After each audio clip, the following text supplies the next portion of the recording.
welcome back to Love Your Food. This week we have a great party recipe for you. This is a cheese dip. It's Tex Mex food. Do not mistake this for actual Mexican food. Definitely not. It is entirely norteño food. This is chili con queso. Very much Tex Mex food, uniquely American. No one else really uses this kind of cheese. This recipe doesn't actually work with real cheese, so just keep with the process. So we have a poblano pepper. We have an onion. We have some condensed milk. We have a little bit of our spicy relish. This is our fermented pepper relish, and this is the processed sliced cheese. Now, you can use individual cheese slices for this, but if you can get the blocks slightly offset, it's a little easier. So, we're going to start with the poblano pepper here.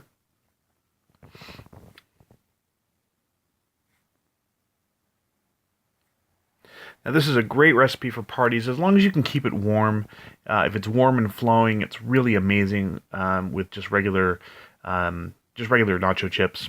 Super, super easy to eat. You can make it very spicy. You don't have to make it all that spicy, but you can make it very, very spicy. We have that ghost pepper relish, which makes it extremely hot if you add enough. And it actually gets hotter if you keep it a couple of days. It actually gets a little bit hotter. The heat builds a little bit. So it's a dip, so we don't want really big pieces of anything. You can see here our poblano pepper. We're just going to slice that into a pretty reasonably sliced, or diced, I should say, pieces here. Now, they're not going to be too big. Just super easy to eat. And our onion as well. I'll just show you briefly here.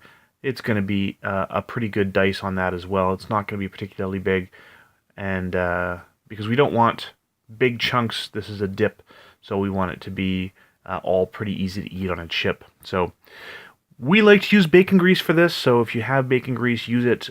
You can use vegetable oil as well.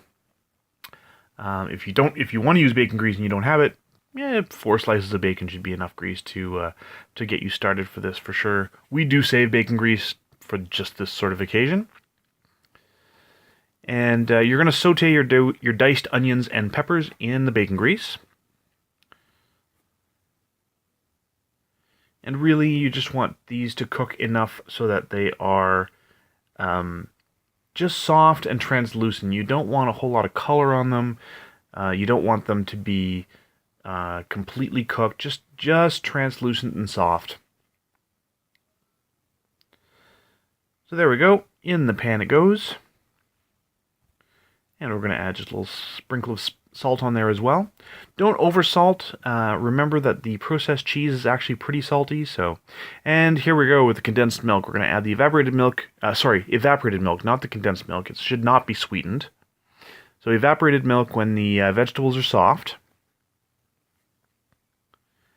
And then you're just going to start adding those cheese slices. As I said at the beginning, don't really use real cheese with this. It's not going to work. It tends to break. You'll have a layer of oil over a layer of sort of curdled milk solids. So save yourself the trouble. You want to use some kind of processed cheese. Black Diamond, Kraft, any of those sort of things is just fine. We like to use the ones that are not individually wrapped for a couple of reasons. Number one, it's a lot less trouble.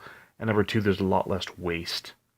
So we can just peel those off, put those in there, and they will melt very, very well. Real cheese just doesn't quite melt the same.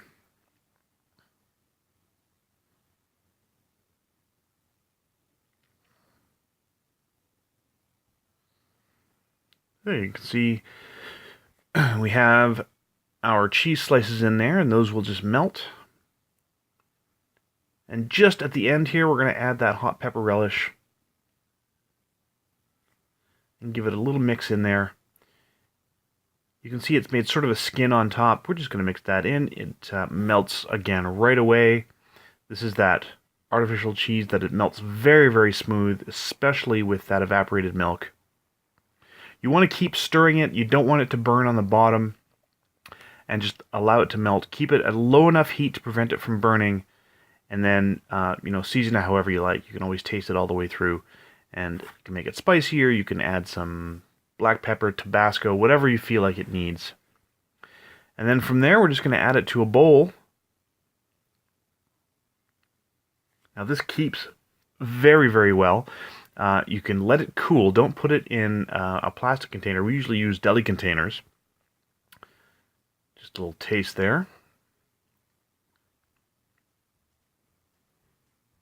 And that's really it.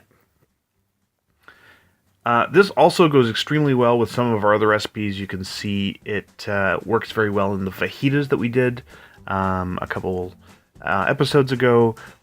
Next week we're doing tacos. We use this on the tacos all the time. And you can also spread them cold on a biscuit as part of our breakfast sandwiches instead of the processed cheese there. If you like that recipe, please do like and subscribe. And if you have any more recipes that you'd like to see Chef Caleb try, please let us know in the comments below. And remember to love your food.